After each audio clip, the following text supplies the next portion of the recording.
Okay, hello and welcome to my video. This week we are talking about our learning philosophies. This is kind of a second part to, um, and actually I think it was our first assignment from this semester. And I won't say that I don't think my philosophy has changed all that much, but what I have had a chance to do is to see how technology can enhance some of the things that I already do in my classroom. I actually didn't realize technically what I was doing, meaning that they were, different approaches to learning. I think I just always thought that it was a best practice of how students interact with each other.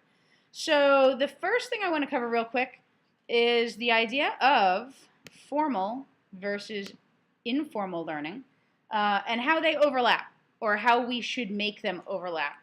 So the internet has given us such an opportunity to reach out to multiple different networks and to connect with like-minded people for things that we're interested in. I might be able to reach out and talk with, a tech teacher that lives in England. I would never have her perspective on something if she lived in England without the internet. What we need to figure out how to do, though, is how to take these informal learning environments. So let's say something as simple as this was an example from our class, Pokemon Go. All right? Pokemon Go is a huge rage, just like Pokemon was. How can we take that passion and interest, cross it with our formal learning, and bring the two together to really work on student engagement?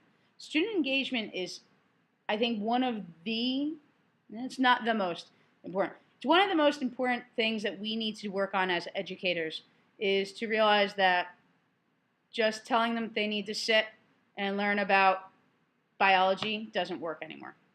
We need to give them whys. We need to give them engaging topics, projects, things like that.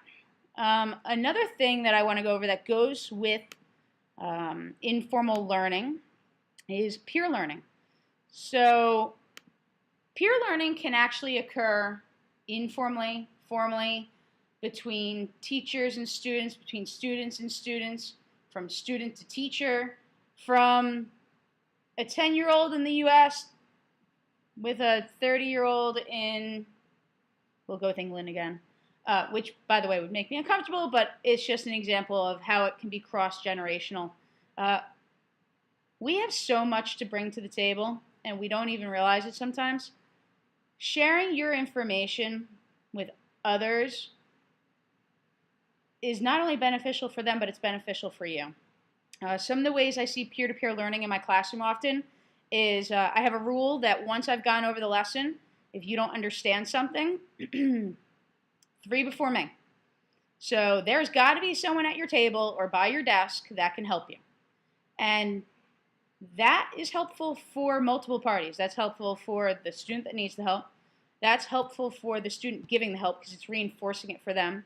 It's helpful for me because I'm probably working with a student that maybe needs more than just a peer helping them.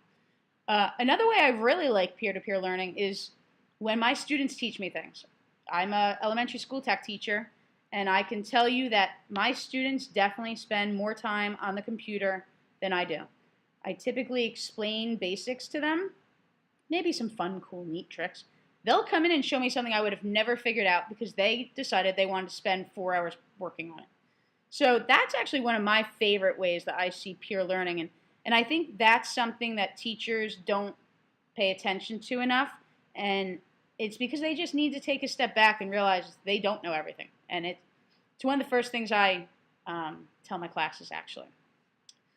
Kind of to go with peer-to-peer learning is collaboration. Stop, collaborate, and listen.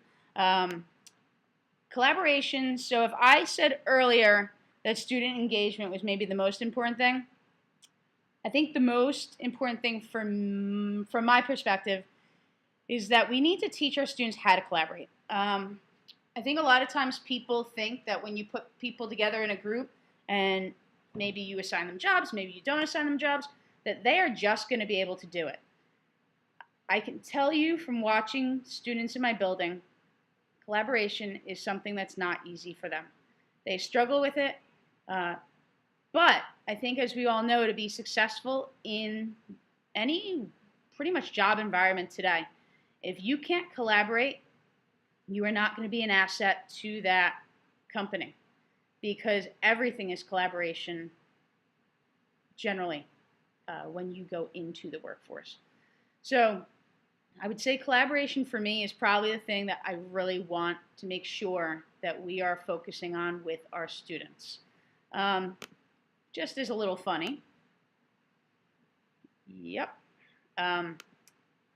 So just like, I don't remember what Simpson kid that is. I know he's not a Simpson, but from the show. Just like he's saying, I'm learning. We're all learning. We're all constantly learning. Learning should be a lifelong passion. And actually, with the ever-changing economy that we're in, being a lifelong learner is no longer an option. You have to be willing to adjust and change on the fly and pick things up. It's no longer where you learn the skills you need, before you turn 21, and that's what you do for the rest of your life. So we need to always make sure that we're trying to instill that passion, too. With the student engagement, we want to make sure our students are getting that whole lifelong learning concept down. I hope you enjoyed my video, and great semester.